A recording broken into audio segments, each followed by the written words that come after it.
it started, we were what, 20-40 strong in Luton? We are now over 27,000 strong. We will not back down. Our voice will be heard. I was brought up in Northern Ireland. This shit doesn't happen in Northern Ireland. England has sat down too long, and now it's spoken. And the English government does not know how to deal with people that are speaking. And that is what happened. People in Northern Ireland have been speaking, right? We have had 1690. This bollocks here, fucking 10 years ago, we had a fucking right in this town. Fucking hell, since 1690, we won the Battle of the Boyne. We've been marching the streets in Northern Ireland. Every 12th of July, there's a bonfire. Every 11th of July, there's a parade. Aye, there's violence, there's riots. But they get on with it. Oh, because Bradford had a riot 9 years old, it might stir up. Do you know what I mean? What are they saying? What the hell are they saying? I have this every year in Northern Ireland. I was brought up in Lawn. Right, I was brought up in England. I was born in England. I was born in Burnley. I was raised in Northern Ireland. I lived in London, and now I live in Stoke-on-Trent. I'm a proud member of the EDL, and I will stand to the day I die. And I am protecting my wife. I'm protecting my child. But I am not having my wife wear a burqa. Not at all. And I will never surrender. Never. Never surrender. Never surrender. Never surrender. We've got blacks, we've got whites, we've got Asians. One of our leaders is a Sikh. How the hell are we racist? We're just normal people trying to have a say, and we're being oppressed by a government who's shit scared of the Muslim community.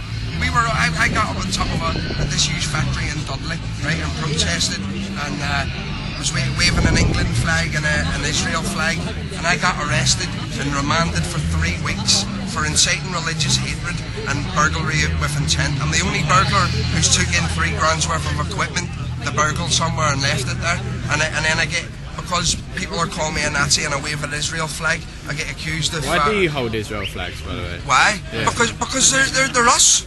You know, they're we're all one. We're all one. We're not Jewish in Israel. It doesn't matter. We're all one. We're all one, mate. We're not racist. Why wouldn't you hold a Palestinian flag, for example? Why? Because they're the Hamas. That's why they're a terrorist state. No, there's one of our lads over there, Asian lad, Abdul.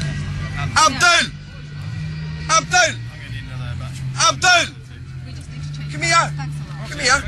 Interview Abdul. See, if they were racist, why would they shake my hand? I've been in Scotland. Because publicity tool for them. Publicity, right? See, a real racist, I've seen them in Scotland. They would never shake your hands. But getting off the bus, they would think they would poison. You were poison. Abdul, do you think signs such as "No More Mosques" is targeting extremist Muslims, or do you think that's targeting just ordinary Muslims? At the end of the day, right? Somebody can oppose to a pub opening, right? You know, somebody can oppose to some houses getting built or a shopping centre. People have a right to say, I think there's too many of the one thing there, so you can't label them as being racist.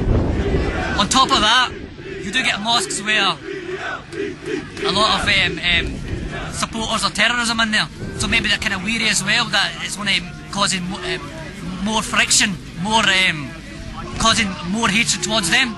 But I would agree, no more mosques, nah, because people opposed to pubs, a shopping centre. So you do agree with that, do you?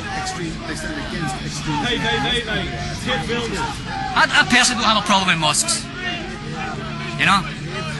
If a mosque is peaceful and there's nothing bad coming out of it, I have nothing against a mosque. So, do you not think there's any element of you being used by the EDL as like a token Muslim? They push you at the front, they get you in the press to show that they're not racist, they're not against Muslims, right, and they're only against the extreme, but in reality their rhetoric, like "No More Mosques," is perhaps different. Right. But see, all my time coming down to England, I've never had any racism from them, so how can I call them racist?